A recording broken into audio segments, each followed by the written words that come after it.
on, guys? Welcome to another CDL B-side.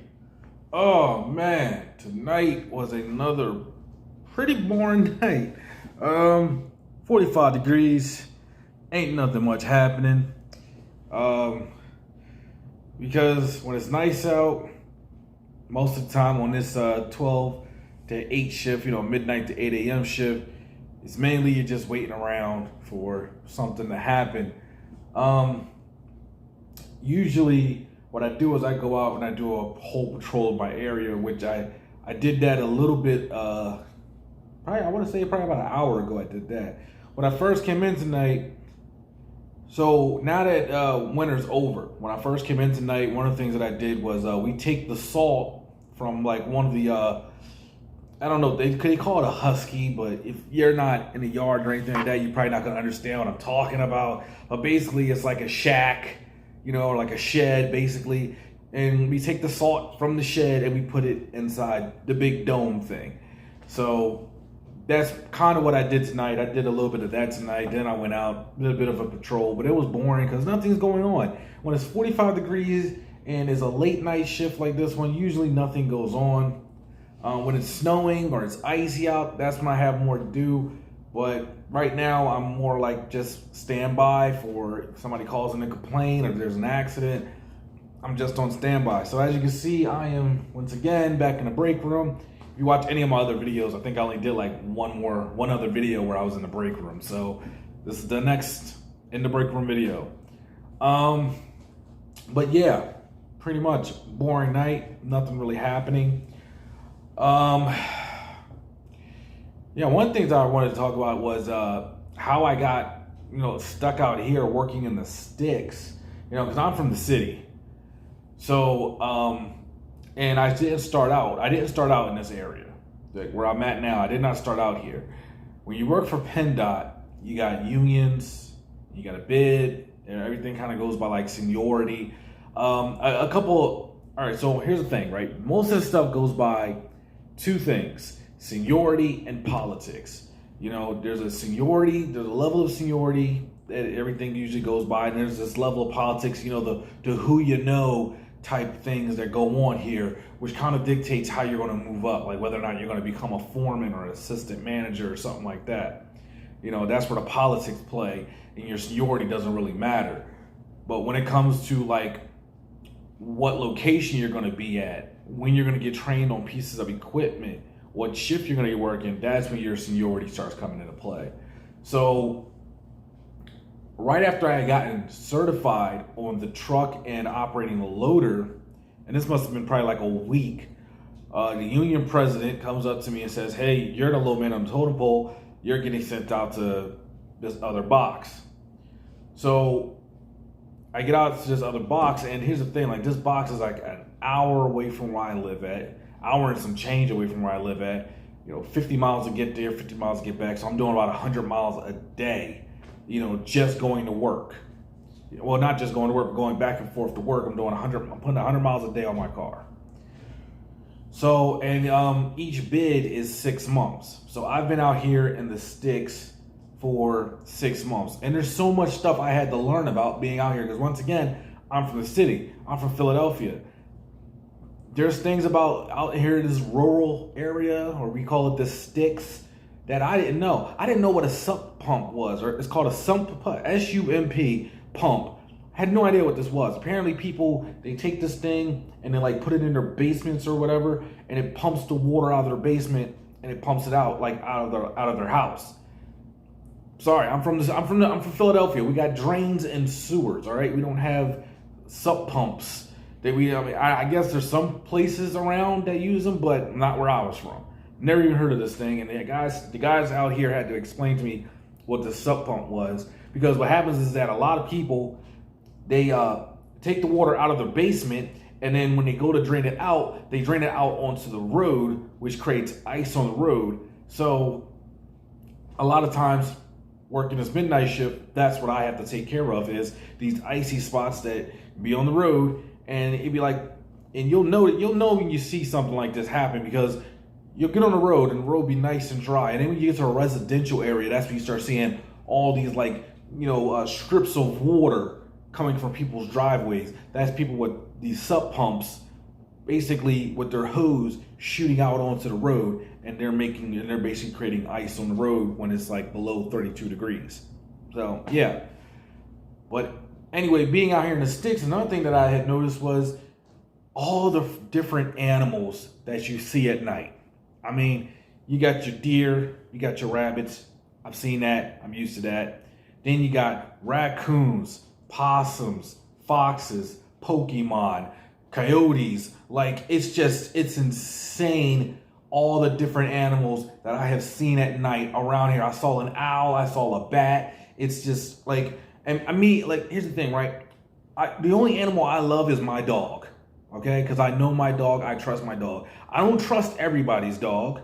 I don't like everybody's dog. You know, I trust my dog because I know my dog. And when it comes to wildlife, you know, the things that are out in this area that I'm working in, wildlife, I have no trust at all in any of these creatures. Like, I see them and I stay perfectly still. I treat them like T-Rexes. You know, I stay perfectly still, try not to make a sound.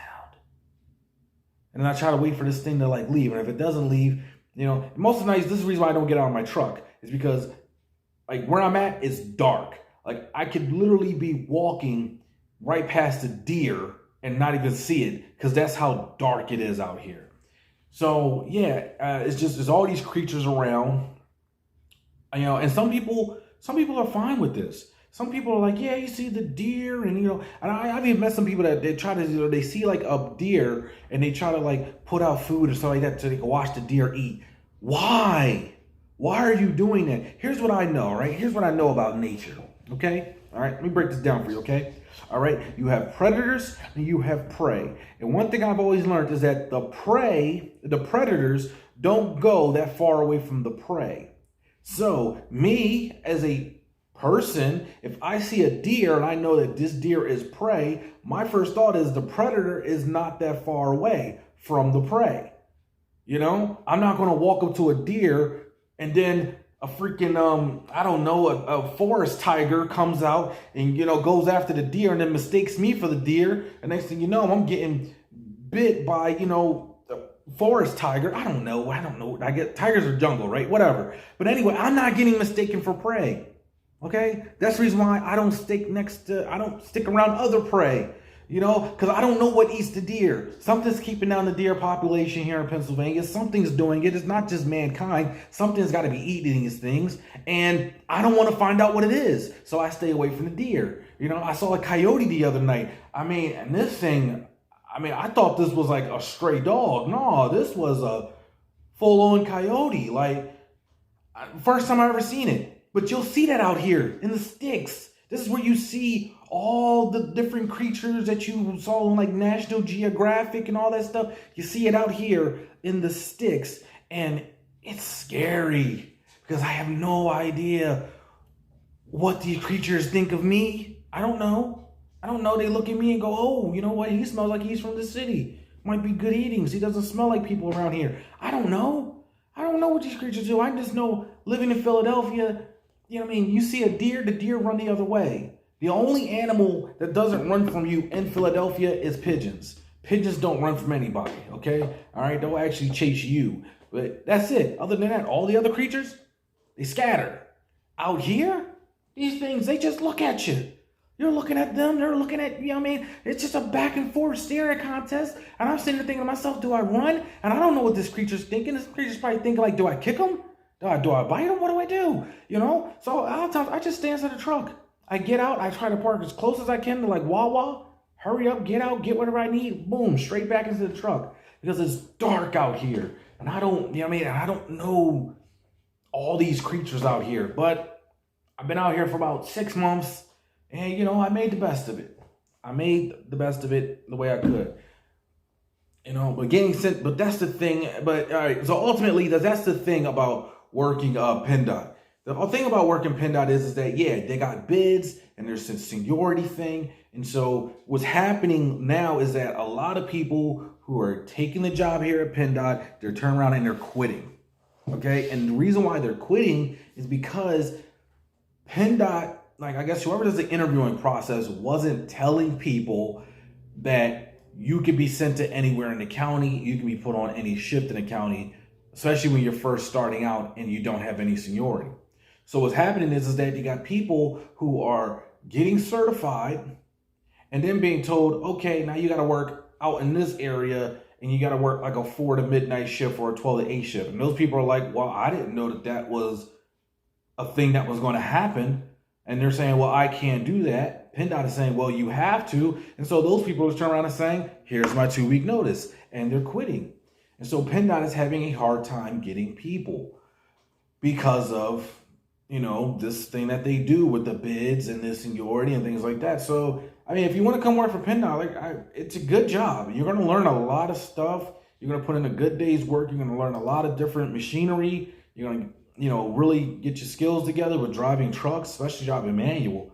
But if you can't be flexible, you know, when you first start out, mind you, it's not always going to be like that. Once you start getting some seniority, you know, you can kind of solidify where you're going to be at, you know, unless somebody like decides like specifically come in and knock you out of your position. A lot of times, you know, once you want so a lot of times what happens is like the same people that work a box, they usually keep bidding the same box and they usually get it unless something like some special position opens up. Because there are different crews that work at Penndot, like the paint crew, bridge crew, sign crew, you know, they got different crews that work. So, and sometimes those are like specialty positions that people really try to go for. But if you're just doing like standard equipment operator stuff and, you know, you bid a certain location or a specific yard or box or whatever, most likely once you got some seniority, you can always bid that and you'll always get it. But when you first start out, yeah, you're gonna have to be a little flexible. And you might end up like me, because that's how I ended up out here. I ended up on a midnight to 8 shift because I was a low man on the totem pole, and that's how I ended up out here. But I put in transfer paperwork to transfer to a county that was closer to where I live at. So so I don't know exact date of when I'm going to be leaving, but apparently all that got approved. So I'll be getting a little bit closer to home, so that way I won't have to take an hour drive, you know, every single, you know, well, it's an hour getting out here, then it's an hour going back home. So it's basically like 2 hours of my life every day, 100 miles on the car every day, trying to come to work. So basically moving to this new county, I've already mapped out where their yard locations are, and there's more locations that are closer to where I live at than in this county that I'm in right now. So it's a transfer that actually is a career move that works out for me in the long run. But I'm also in this position where I have to decide whether or not I even want to stay with working with Penndot. Because as I had said in one of my previous videos, one of the things that I learned about the CDLB job market is that for all the higher up paying jobs, you know, will higher up starting paid jobs, they want you to have a year of experience. And I am coming up pretty soon on my 1 year of CDL driving experience, my 1 year of experience on my resume.